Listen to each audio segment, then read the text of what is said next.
इस वीडियो में हम जानेंगे शेप्स के बारे में। हम MS पेंट स्टार्ट करते हैं और शेप्स करके एक हेडिंग है जहाँ पर सारे शेप्स अवेलेबल है और ये टोटल 23 है जिसे हम 1 बाय 1 करके यूज़ करेंगे। स्टार्ट करते हैं हम लाइन से। माउस की लेफ़्ट की का यूज़ करेंगे और इसे स्ट्रेच करेंगे, जहाँ तक हमें लाइन चाहिए वहाँ पर उसे हम छोड़ देंगे और शिफ्ट का यूज़ करेंगे तो लाइन पूरी प्रॉपर स्ट्रेट बनेगी, चाहे पोर्ट्रेट हो लैंडस्केप हो। और टॉप में यहाँ पर शेप्स के बॉर्डर दिए हुए हैं, बॉर्डर टाइप्स है यहाँ पर। और लाइन की साइज़ यहाँ पर पिक्सल्स में हम सेलेक्ट कर सकते हैं। ये है सबसे पतला साइज़ और इसे सेलेक्ट ऑल करके हम डिलीट करते हैं और आगे बढ़ते हैं नेक्स्ट शेप की तरफ, जिसका नाम है कर्व शेप, जो 2 टाइम्स यूज़ होती है और फर्स्ट क्लिक में और सेकंड क्लिक में ये 2 बार मूव होती है। उसके बाद ये शेप फिक्स हो जाता है, तो हमें डबल बार यूज़ करना पड़ेगा। अगर 1 टाइम कर्व करना है तो डबल क्लिक यूज़ कर सकते हैं इसके लिए, तो ये 1 फोल्ड में फिक्स हो जाएगी। देखिए ऊपर की तरफ किया और डबल क्लिक किया तो सेम फिक्स हो गई। इसी तरीके से 1 टाइम अगर कर्व करना है तो हम डबल क्लिक का यूज़ करेंगे।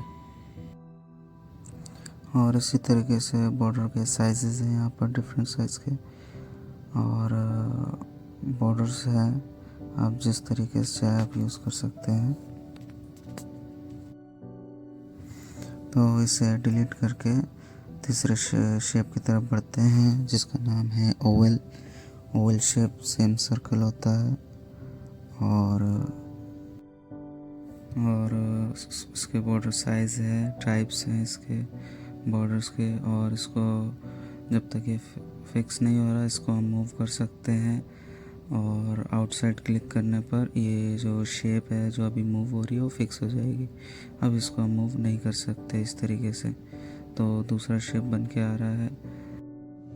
और इसी तरीके से हम 2-4 और शेप बनाएंगे। शिफ्ट का यूज़ करेंगे तो परफेक्ट सर्कल बनेगा, और फिल का हमने यूज़ करना पहले सीख लिया है, तो जो बॉर्डर के अंदर है वो फिल आउट हो जाएगा, बाकी सारा पेज पर फिल हो जाता है।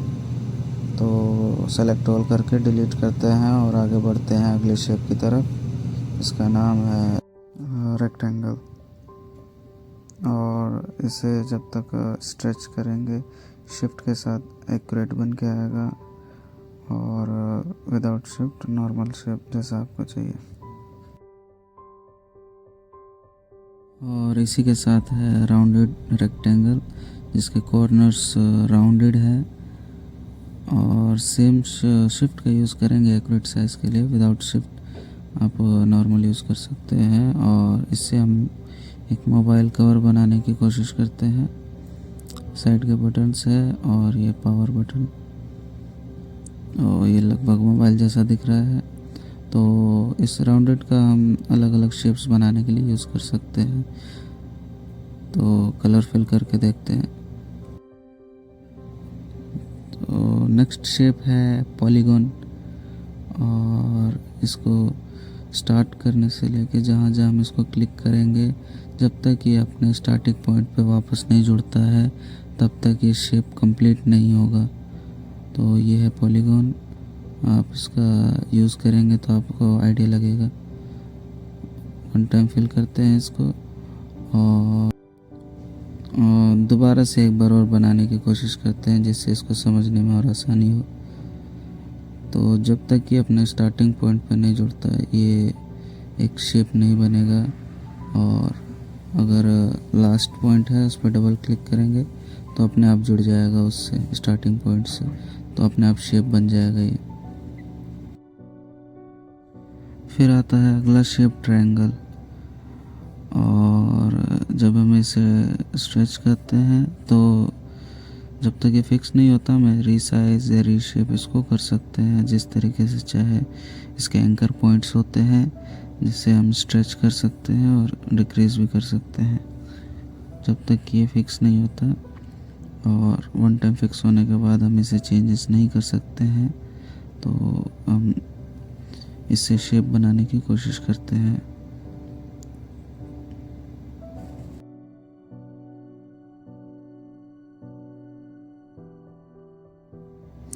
तो इनके आकार से एक झोपड़ी की तरह दिख रहे हैं और इसके लिए एक रास्ता बना देते हैं। तो हमने लाइन का यूज़ करना सीख लिया था, तो हम लाइन का यूज़ करके एक रोड तैयार कर सकते हैं इसके लिए। तो आगे बढ़ते हैं नेक्स्ट शेप की तरफ, जिसका नाम है राइट ट्रायंगल। और ये अपने टॉप एंकर पॉइंट से स्टार्ट होता है। इसकी शेप जो है वो टॉप एंगल से ही बनेगी। तो इसका एंकर पॉइंट अगर इसे हम कहीं भी मूव करेंगे तो वो टॉप को ही लेके चलेगी। तो इस तरीके से इसे शेप कर सकते हैं और ये बन सकता है एक 90 डिग्री का कोन। और इसके बाद आता है डायमंड, जो डायमंड की शेप में रहता है। तो इस तरीके से हम 1 बाय 1 करके सभी शेप का यूज़ करना सीखेंगे और कलर्स का यूज़ करते हुए हम आगे बढ़ते हैं।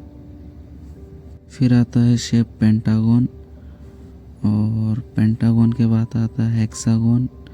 फिर हम यूज़ करते हैं राइट एरो, जो उसके बाद है फिर लेफ़्ट एरो, फिर अप एरो, उसके बाद आता है डाउन एरो और उसके बाद है हमारा इसे एक साइज में लगाने के बाद हमारा आता है 4 point star, 5 point star, 6 point star.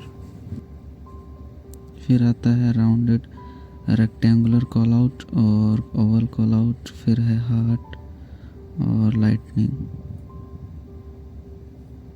तो ये है टोटल 23 शेप्स जिनका हमने यूज़ करना सीख लिया। और नेक्स्ट वीडियो में हम जानेंगे सिलेक्शन एंड इमेजेस के बारे में। और वीडियो के आखिर में है कुछ क्वेश्चंस जिसका आंसर आप कमेंट सेक्शन में भी दे सकते हैं। पहला क्वेश्चन ये है कि वो कौन सी की है जिसका यूज़ करके हम एक्यूरेट शेप को डिज़ाइन करते हैं, और MS पेंट में टोटल कितने शेप्स हैं।